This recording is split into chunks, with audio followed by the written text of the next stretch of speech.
Siguro naman po, alam nyo, na isa po ako ng lumaban sa dating administrasyon. Pero hindi lahat ng ginawa ng dating administrasyon ay mali.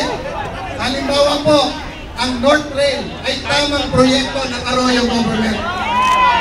Ano po ang ginawa ng Aquino government? Overpriced daw. E kung overpriced, bakit hindi nyo ninegotiate yung presyo? Itinuloy. Anong ginawa nyo? Ipinasura nyo ang project. Hanggang ngayon, walang tren ang mga taga-Pampanga papunta sa airport. Mga nasa Bulacan. Mga nasa Bulacan po, pinalipat na ng bahay, binayaran ng gobyerno. Ngayon po, bumalik na sila. Kaya yung susunod na administrasyon, uulitin na naman ang problema.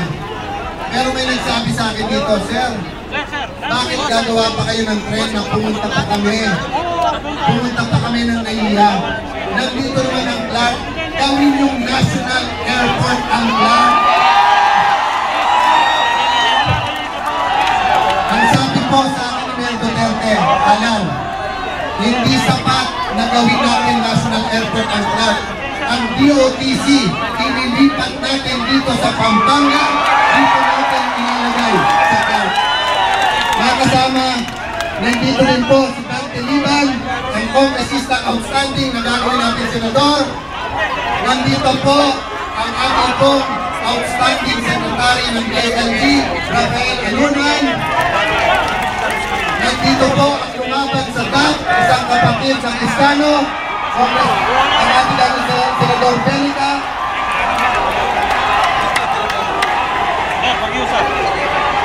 Nandito si General Santiago. Mga kasama, napakarami ko pang gustong sabihin sa inyo. Pero ito na lang pong iiwanan ko sa inyong palaisipan. Yung mga gustong magbago talaga Pilipinas. Bakit po sa survey mababa si Mayor Duterte? Tumingin po kayo dito sa Angeles. Tumingin po kayo. Sino po malakas dito sa inyo?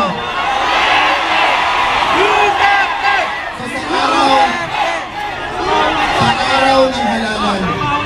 Huwag nyo isipin ang survey. Huwag nyo isipin ang sa kaliwatan nyo. Huwag nyo isipin ko ang sinasabi sa radyo. Ang isipin nyo ito. Kung gusto nyo na huwag magbago ang Pilipinas, isulat nyo pilay. Kung gusto nyo na yung traffic sa Metro Manila, yung problema sa airport, problema sa LTO ay dumating dito sa inyo. Pwede bang pausugin ito ng konti?